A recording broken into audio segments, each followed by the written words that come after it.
Bonjour à tous. Il y a bien un secteur aujourd'hui qui subit la révolution numérique, c'est la banque. Pour évoquer ce sujet, j'ai invité François Perroll. Bonjour. Bonjour. Vous présidez le directoire du groupe BPCE, un grand groupe bancaire français.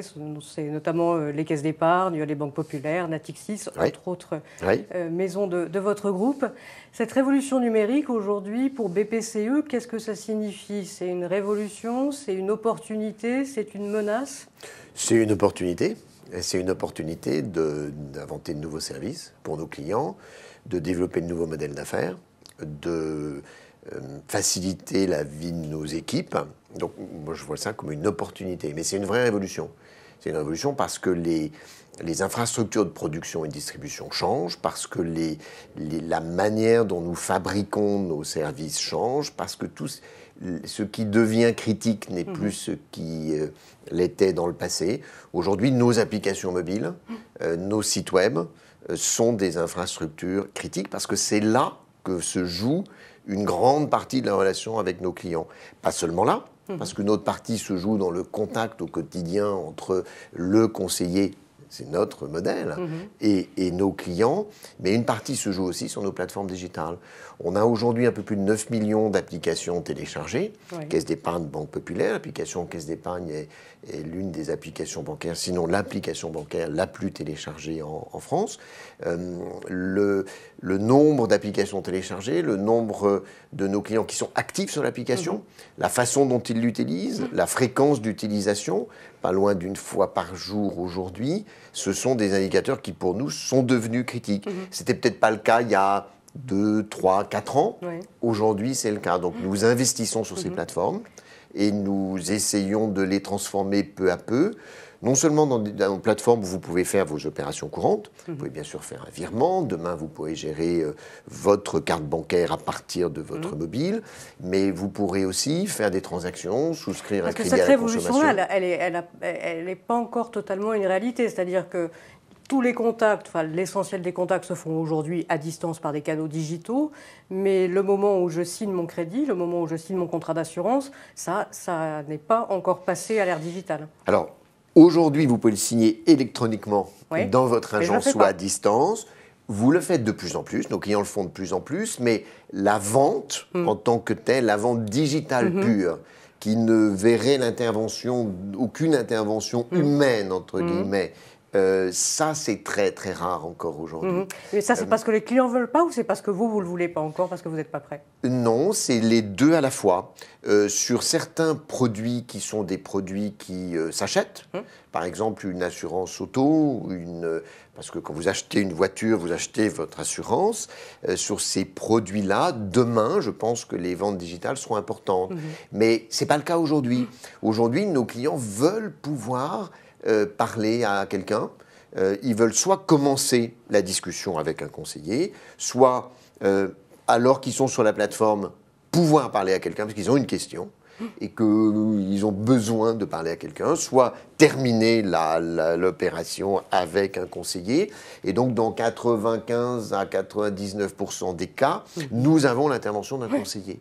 Alors, notre modèle à nous, notre idée, c'est de dire on doit faire et donner la meilleure expérience digitale possible à nos clients, best in class, first in class, si on peut. En tout cas, c'est à ça qu'on travaille.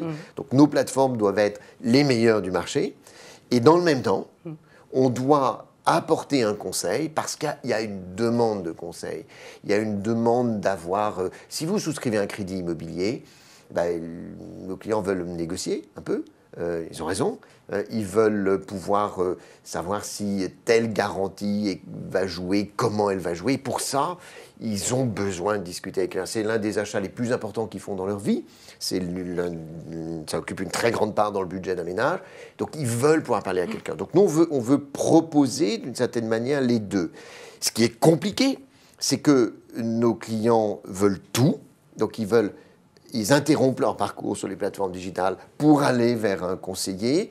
Ils commencent parfois par le conseiller, comme je l'ai dit, ou pas du tout. Donc il faut qu'on ait des plateformes suffisamment plastiques, suffisamment souples pour permettre toutes ces possibilités-là. Mais moi, je vois ça comme une opportunité. Un nouveau service, on travaille sur un crédit d'équipement une réserve de crédit d'équipement pour les artisans, les professionnels, qui serait attribuée à l'avance et que l'artisan pourrait actionner quand il a besoin, déclencher quand il a besoin d'acheter une nouvelle machine, etc. Et il n'y aurait aucune intervention à ce moment-là. Il pourrait, en 2 clics, avoir son crédit. Bon. Ça, c'est rendu possible par les plateformes digitales. Moi, je trouve que c'est plutôt positif parce que c'est un nouveau service pour nos clients. Alors ça, c'est l'opportunité. Oui. Je reviens sur le mot que j'évoquais potentiellement de menace, parce qu'il y a aussi une nouvelle vague qui arrive, qui est celle de tous les nouveaux entrants sur le secteur. Ça a déjà commencé pas mal sur le paiement.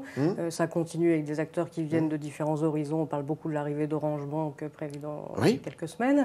Et puis ce qu'on appelle les agrégateurs. Là, c'est un petit peu compliqué, mais bon, c'est des tiers qui auront la possibilité, par une application, de se mettre entre vous, peut-être, et le client.